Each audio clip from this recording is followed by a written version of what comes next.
Hey again, it's Christina from Sunshine and Flora. So about a week ago, I posted a short video asking for questions for an upcoming Q&A. They could be anything cut flower related, about the flowers or growing or anything. And boy, did you guys respond. I have typed up all of the questions that you posted in the comments to that video and on the community post. And I have 4 pages of questions here. So I'm probably going to divide this video into 2 videos.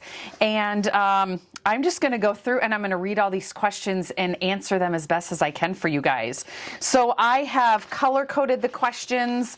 I have pink is actually specific flower questions. So, you know, Dahlias, zinnias, things about specific varieties. And then I have tagged questions in blue that is other growing questions like succession planting, my hoop house, fertilizing, things like that. So I'm going to start off with the flower specific questions, see how far I get, but again, I will probably end up splitting this into 2 videos. So before I start answering these questions, just a little bit of a backstory in case you're new to my channel. I just finished up my 3rd season growing and selling cut flowers. I sell them weekly at our local farmers market. I also take lots of special orders. And most recently, we purchased another building, and that is going to extend into the flower and retail space. So we have a long ways to go on the renovation for that building, if you saw that video. But we are really excited, and hopefully next year at this time, I don't know, that might be overestimating how fast we can get it done. I'll document the whole renovation for you guys, but maybe next year at this time or by Christmas, maybe I could have something in there. We'll see. Anyway, let's dive right into these questions. So again, I'm going to start with the flower related questions. There are quite a few about dahlias. I'm going to save those to the end. So let's just go with this first one here. First question, do any of these hybrid flowers retain the appearance of the flowers whose seeds you've harvested? So I'm assuming this is a question on my seed saving video where I went through and I saved seed from zinnias and celosia and honeywort and bells of Ireland. So to answer that, honeywort and bells of Ireland, those will come back the same. The seed that I saved from the celosia and the zinnias may or may not. They will be cross-pollinated with other flowers around them, which is why the zinnias in that video I had in organza bags, because I wanted to try to retain the characteristics of that particular flower. I did not bag any of the celosia. So some of the celosia seeds that I saved from, say, the flamingo feather, may come back looking exactly like that, or it may not. The Selway ones, they may come back the same color. They may be a little bit of a variation. The zinnias, I saved a mustard looking zinnia, and I really hope that I have some that come back just like that. But this is how, if you have been catching up with Erin of Florette, this is how she's getting all of these really awesome varieties of zinnias to develop and sell, is because of zinnias cross-pollinating and making a new special variety. So that's part of the excitement in seed saving. All right, next one. Would you please share the perennials that you are growing or will be growing and why you're growing them? Foliage, filler, if possible, please also share the season in which you plan to use them. Oh my goodness. So let me go through in my head the perennials that I'm currently growing in my garden. First one that comes to mind is yarrow. I absolutely love yarrow. It blooms for me very heavily in the spring, and once it is harvested out, I do get another flush later in the summer. Yarrow is also a really great dried flower, but it's just a really fun accent flower.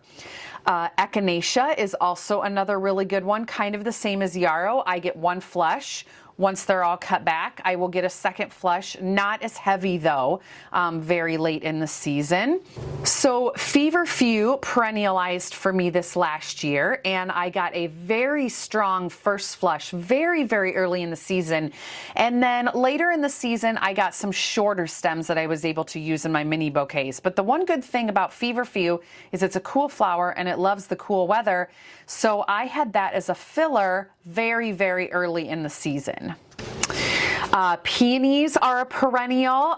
You could probably technically call that a shrub. Those are a very early spring flower for me. The first thing that I sell is daffodils, and then tulips, and then peonies. And so those are usually end of May, very 1st of June. A couple others that I have that I don't really cut a ton off of. I have some rudbeckia. I'm replanting all my rudbeckia for next year because I really want to revamp that whole area. Daisies, I use some of those. Phlox, penstemon I planted this year. I planted a bleeding heart to try, and some baptisia. So those are a few that I'll be experimenting with for next year. Okay, question 3. I'm interested to hear your top must-have flowers and ones that you have stopped growing. Do you plan a certain recipe for your bouquets for each season? So I'll answer the second part of the question first.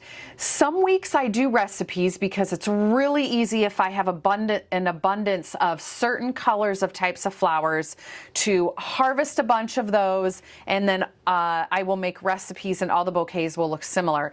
Other weeks I will have kind of a miscellaneous harvest and all the bouquets are different. My top must-have flowers, I would say, have to have zinnias. I have to have sunflowers for later blooms. I have to have snapdragons for earlier blooms. I have to have dahlias for my very big end of the season market that I do every year in September. Dahlias and sunflowers are really big for me for that. And then so let's just say that those were my 4 main focal flowers and those were the only ones that I could grow. Well, I have to have some fillers and accent flowers. So Buplorum has been a go-to filler for me. This year Mountain Mint was a really good go-to filler. Accent flowers, feverfew, celosia, yarrow, and status. Status is a must for me for a filler. I absolutely love it, and I don't think I could ever grow enough. So those are kind of the ones that over the past few years have stuck in my garden. I've, of course, tried some and didn't like them, like asters. I've tried asters the last couple years, and I think I'm just going to give up on those. But the ones that I just listed are the ones that I absolutely have to have.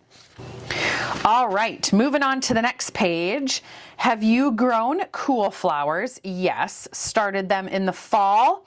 No, until this year. I know you've done the milk jugs, but have you started them as seedlings in a fall garden and have them come back in the spring? If yes, which ones and how did they fare? And what would you try first? So feverfew is a cool flower that last year for the first time I left it in the ground to see if it would winter over for me, and it did. I had a very nice patch of feverfew that came up very early in the spring, much earlier than some other things, and it was definitely a success to winter over for me.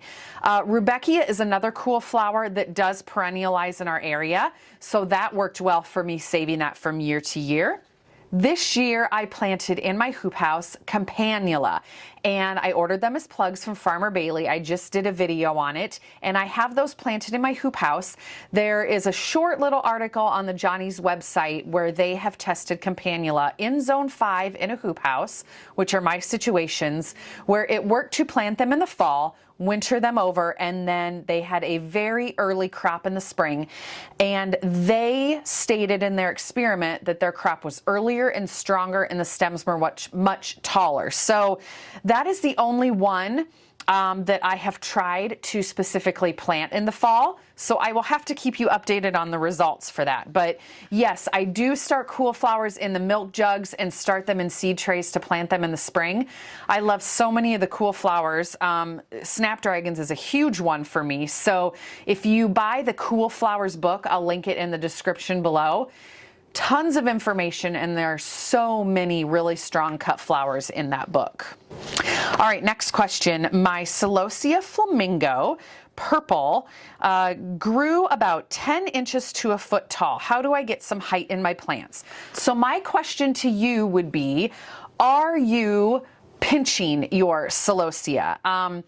if you don't pinch your celosia, you're going to be getting blooms shorter and much earlier, which is fine because then just cut those off and it will start branching from there. I like to come in and pinch my celosia after it has about 4 sets of leaves. And by pinching, you will cut the plant down.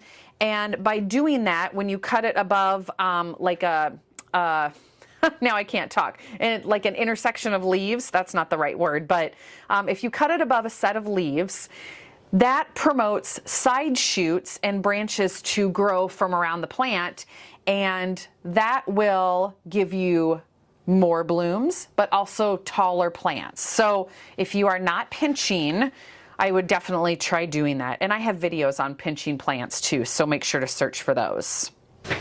All right, we're moving right through these. Next one, what were your favorite supporting flowers for each part of the season?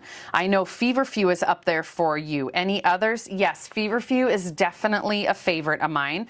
So by supporting flowers, I kind of call those accent flowers. And so those are the little smaller flowers or different textures that get added into bouquets to kind of give it a little more depth and texture versus your focal flowers. So like Dahlias, sunflowers, and zinnias could be your focal flowers. And then yes, I love to use Feverfew. Status could be called an accent flower or a filler. Celosia is a really huge one for me. I feel like now I need to look through some pictures on my phone. Some smaller Rudbeckia I consider an accent flower. Some of the smaller zinnias, like the Queen Lime series, some of them will come with really little blooms, and so those could be your accent flowers. I grew Craspedia this year, and I thought that that was so cute. Craspedia, it's like a little yellow ball, and it added just the cutest little accent and pop of texture in the bouquets. I'm looking through my picture on my phone to see if I missed anything. Oh, Scabiosa. That is another one that I really love this year. So I grew Fama White Scabiosa. There's Fama White and Fama Blue, and actually it can perennialize in my area. And so I'm keeping the plants in the garden over winter to see if that happens. But I loved that in my bouquets, and the stems are so tall. So if that is something that you haven't tried, that would be a really good one. I started them from seed and they started very easily as well. Okay, next one. Do you grow zinnias from seed, and where do you get your seeds from? Yes, I grow all of my zinnias from seed. Zinnias are one of the easiest flowers I think to start from seed. I started them this year both inside and direct sowing them out in the ground, and to be honest, the plants that I direct seeded in the ground grew just as fast and caught up to the ones that I planted as plugs. So I really think direct sowing works the best for me.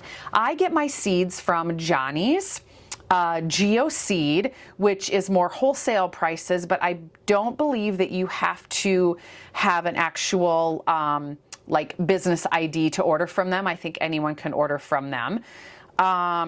Florette, I just saw on her Instagram, is coming out with her breeding zinnias for this next year, so I will be ordering from her. I ordered some zinnia seeds through Dawn Creek, who also breeds zinnias, just because I wanted a little different variety. I think that's the main ones. Select Seeds, I've ordered zinnias from them as well. The main varieties of zinnias that I grow are the Bennery's Giant, and you can get all the individual colors or you can get a mix. I love ordering the individual colors because then I can select the certain ones that I want. For example, Carmine and Salmon are very similar, but I prefer salmon, so I order that specific color. And then I grow all of the Queen Lime series. So the Queen Lime Peach, red, orange, I love them all. So those are the main ones I grow. I will be doing a full seed ordering video probably this winter, but there's some different new varieties of zinnias, new to me, that I'll be trying this year. So I'll have to make sure to share those with you guys as well. Okay, that's a Dahlia question. Let's do this last page of non-Dahlia questions, and then I will jump to the Dahlia questions. What are your favorite fillers to grow? So fillers are something that doesn't necessarily have a flower, that just gives that little bit of greenery or like a foliage accent. So I consider Bouquet to be a filler. Mountain Mint was a very nice one that I liked this year. I grew a type of celosia that I use specifically in the fall for my big end of the season market, that it gets blooms, but not like the other celosia. It's pretty much a deep red foliage, and I absolutely loved it. I've used Dusty Miller before, although it is shorter, and so it doesn't work in my market bouquets, but it definitely works in smaller arrangements. Basil is a very popular filler, although I just have never had luck with it, so I didn't even grow it this year. The other one that I grew that I really loved was Mahogany Splendor Hibiscus, and that was a perfect one in the fall because of the deep red foliage. One that I will be trying better this coming year is cress. There are various varieties of cress that are beautiful fillers, and I tried it this year and it was growing, and I did not stake it properly, and they all tipped over and then ended up kind of L-shaped. So next year my goal is to grow better varieties, or have a better staking system for my cress, so that I actually can see if I like that, because I think that that would be a really great option for me. All right, what flowers do you typically harvest ahead of time? Cooler or no cooler? I have a fridge. Next year, once we start the building renovation, I will have a specific room that we'll be putting a cool bot in. But as of right now, no cooler, just a fridge. She says, I don't have a cooler, and I'm wondering how far in advance I could start prepping for my delivery days. This year I harvested everything the day of or the night before. So typically when I do farmers markets, I like things to be as fresh as possible, especially because some of the days that we have our farmers market in the summer, of course, tend to be warm. So I want the freshest flowers possible. So our farmers markets are on Tuesday afternoon. So most of the time I will harvest Monday morning and then let them hydrate overnight, put the bouquets together Tuesday morning, and then the market is Tuesday afternoon. Some days this year, depending on my schedule, I had to harvest Tuesday morning and then do the market Tuesday afternoon, which is just fine. Unless you know that there's a flower that really needs to hydrate overnight, like honeywort. Honeywort is a filler that I use this year that I forgot to mention. I loved honeywort. That has a tendency to wilt, so that is definitely something that I need to harvest 24 hours before I use it. Now, when I'm doing that big end of the season market, and that is on a Saturday, I have to make everything on Friday. I harvest everything on Thursday. And you know, if you have a nice cooler or a fridge that you can really regulate the temperature on, I use Govies to regulate my temperature. I will put a link in the description below. If you know that you can monitor the temperature, you can harvest a couple days, maybe even 3 days ahead of time.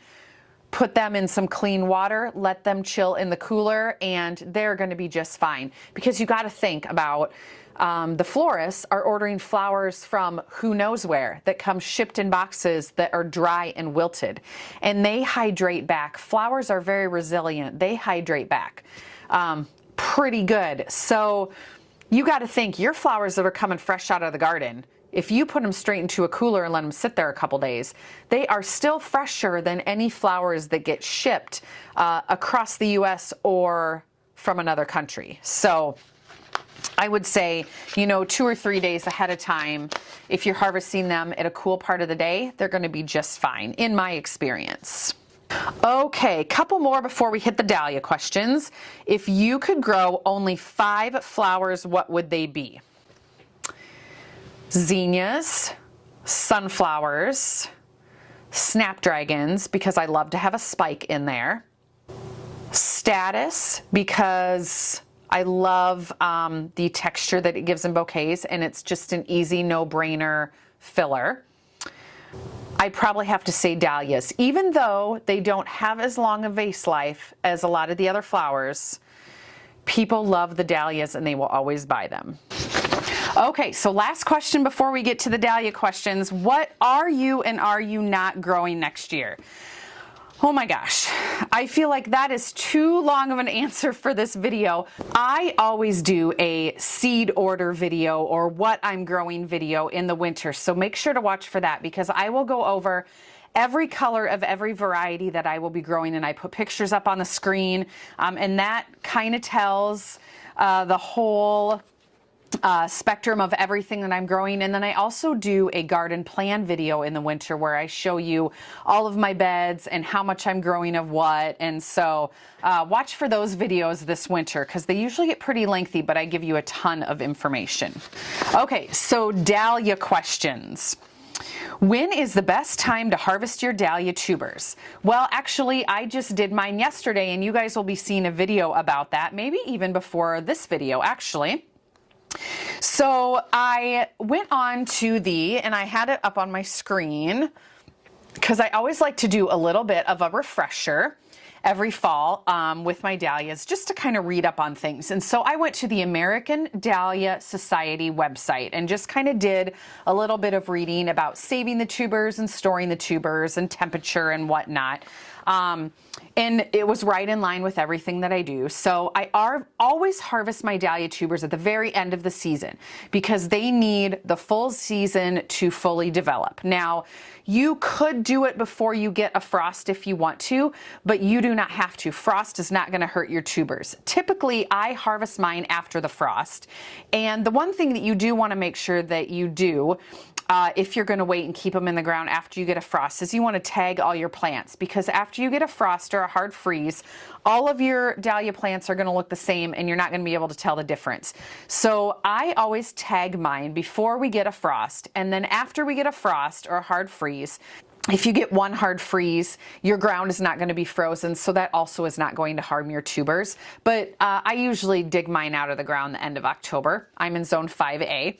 You want to make sure to dig them, obviously before the ground freezes or you get a lot of snow or anything like that. So I typically dig mine, like I said, the end of October after a frost, and then store them over the winter, and then I'll plant them again in the spring. Now, one thing I also found was interesting on their website, they say that your tubers will still grow a little bit after frost or even a hard freeze. They'll still continue developing roots, which I guess that makes sense because they're just fine underground, but you definitely don't want to harvest them too early because the tubers will not be developed enough to store well. That was a long answer, sorry. Okay, what are your earliest blooming dahlias? For me, this year, my first blooming dahlia was Boom Boom White, and holy moly, that was a prolific bloomer. Now, that I think was one that I had started in soil and gave a little bit of a head start, but I still think it maybe would have been one of the earlier bloomers. If you want to be able to get dahlia blooms a little bit earlier, one of the easy things to do is to start your tubers inside to get that early growth so that they're already technically a plant by the time you plant them outside. I also started my tubers early inside last year, and I have videos on this, and I took cuttings and then I grew the cuttings on. And so those plants were much more far along than when I just went out into the garden in June and put the tuber in the ground. So that is not the answer to your question, but that is an easy way to get a little bit earlier of blooms than you normally would. Okay, one dahlia question on this page. What method are you going to use this year to store your dahlia tubers? This will be an upcoming video that you see, but this year I'm going to go back to the saran wrap. Last year I did both. I did both the pine shavings and the saran wrap. And unless I went in and misted the pine shavings and checked them all the time, they dried out. And I just want to be able to store them, set them away, maybe check them once or twice, get them out in the spring. And the saran wrap is definitely the method that worked for me. So watch for an upcoming video when I do that. All right. Could you talk about watering and fertilizing dahlias? Mine bloomed beautifully in early September as expected. Yep, that's right when mine do. And just stopped. Oh no. I'm wondering if I didn't fertilize enough, or if my 3-time weekly hand watering session was not enough. Okay, so One of the things that I have read about dahlias and learned from this season is dahlias need consistent deep watering. So I definitely think you need to switch to a form of drip irrigation or soaker hoses and not hand water. I did this year, I switched to that, and it was so much better. I bought soaker hoses. I will put a link in the description below off of Amazon. And I put them right at the base of my dahlia plants. I ran them every day for about 20 minutes. The water slowly gets into the soil deep, and that consistent water was awesome. The other years I would hand water them, you know, every other day, maybe a couple times a week, and they just did not grow right or grow as well as they should have. And that is the thing that I really read and learned about this year. So the deep, consistent watering, I think you should give that a try. The other thing that I tried this year was, and I'll throw a picture up on the screen, I ordered fertilizer. It's called More Bloom, and I used this at the end of the season every 3 weeks, and this will help generate blooms on your dahlias. This is the fertilizer that Swan Island Dahlias uses.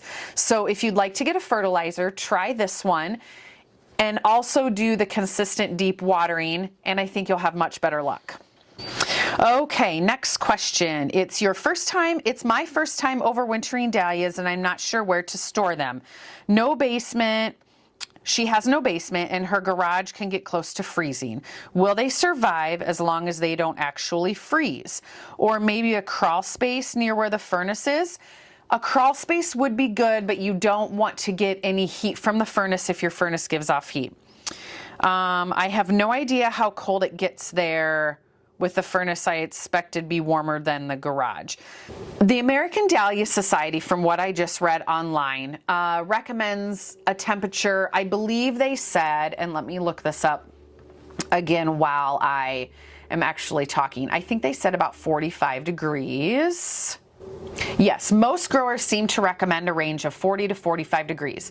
I do not store mine that cool. Mine are probably between 50 and 55 degrees. However, I put mine in a cardboard box and I set it down on a cement floor, which does stay cooler than the rest of the room, and they are in the dark. That works for me, but I would say any warmer than that, they're going to start sprouting just a little too early, and they may get warm, and then you might have some rotting issues. So if you can find a place that is between 40 and 45 degrees, get a Govee, which I have linked down below. You can get them on Amazon. It's a little temperature and humidity gauge that you connect to an app on your phone, and then track the temperature of a certain spot, and then you can easily find a spot that will work for you. Okay, another one says, question for your Q&A, my dahlias are prolific. My problem is I didn't grow enough fillers for this year. I grow flowers for myself and give them away to a few friends. Oh, fun. Is there a formula you use when planting to ensure there is enough of variety in your garden to put a nice mixed bouquet together throughout the year? Not necessarily a formula to how many plants that I do, but I definitely try to grow a variety of things. So I always have enough focal flowers. I like to have a spike flower, so like a snapdragon is a spike. This next year I'm also growing perennial veronica that is a spike. Celosia is a spike. And then you want to make sure that you have your fillers, which are mostly foliage, and then your accent flowers, which would be like the status or the feverfew that I talked about.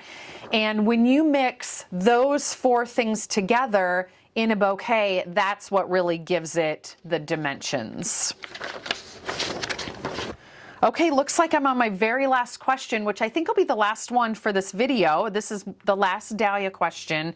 Then I think we'll do a part 2 with all of the other questions, because we're about halfway through. So last one for this one. What dahlias do you love? What are the most productive? What are the best at tuber production? And what are on your wish list? Ooh, this is a really good one to end with. Also, what flowers are you dropping for next year? The flowers I'm dropping for next year, I know the one that I for sure am dropping is asters. I never have good luck with them. I'm just going to give up. I will accept the fact that I cannot grow asters. The other one I'm giving up is marigolds. I grew a very small patch of marigolds this year because I thought that maybe I would use a few at the end of the season. I didn't. So any marigolds that I grow will be around the vegetable garden just to help deter pests. Okay, back to the dahlia part. Dahlias that I love, what are the most productive, best at tuber production. I don't have enough experience with all the varieties of dahlias to know which ones give the best tuber production. I also feel that it depends on how you grow them for tuber production. The deep watering will really help develop more tubers. So if you're not watering good, I don't think that you'll get a lot of tubers anyway. Most productive for me, Sylvia. It's also called Marn or Marin, M-A-A-R-N. That is the most productive dahlia that I have ever grown, and I will always grow it for that. This year also, Boom Boom White was a very productive one for me. Henriette was a cactus dahlia. I liked it, but I'm not growing as much of it next year. That bloomed insanely. That was highly productive. Cornell Bronze and Cornell, which is a red one, those always grow really good for me. What other ones were super productive? I planted a lot of single tubers that were all different varieties because I really wanted to experiment and see what I got a lot of blooms off of. Foxy Lady, I had one plant, and that one also really put out the blooms. There are a lot of different dahlia growers that you can order dahlias from. I recommend going to their websites and reading in the description, because if you go to like Cornell or Cornell Bronze, they will specifically say in their description, prolific bloomer. That is the phrase you want to look for. And so if you want the most dahlias for your plant, order ones that say prolific bloomer. Then what dahlias do you love? I love the Sylvia, or the Marin, however you say that. That is just a clear orange one, and I absolutely love it. Seattle is a yellow and white one that I really love. I love Linda's Baby. I loved Foxy Lady. Wine-Eyed Jill was another one that was my favorite this year. Castle Drive is a very pretty one. What other ones did I really love? This year, for the first time, I grew Cafe au Lait. I can't believe I've never grown that before. And I didn't use it in any bouquets because it's just so big, but I really loved seeing it out in the garden. I've grown Kelvin Floodlight before, which is another dinner plate dahlia that is just huge for bouquets, but I really loved it out in the garden. I know there's some that I'm missing that I really love. I'm going to look on my computer quick because I know that I have a folder, a growing folder with some of my favorites in there, and then I'll be able to list them for you. Okay, 2023 growing dahlias. Okay. Ooh, AC White Rabbit. It was not a prolific bloomer, but it was kind of a speckled dahlia. I loved that one this year. Brown Sugar, Bracken Palomino, and Natalie G. Those were a few of my other favorites. So Google them and order them. Okay, you guys, so that is going to do it for Q&A number 1, which are all specific flower related questions. I will film Q&A volume 2 very shortly, which deals with questions, other cut flower growing questions. So like hoop house, fertilizing, soil amendments, seed starting, all those kind of questions. So watch for that video coming up in a few days. I hope you guys enjoyed this video, and I have lots more coming throughout the whole fall and winter season. I'm going to share all my garden plans. I'm going to share all our renovations of the building, so stay tuned for a lot. We'll see you soon.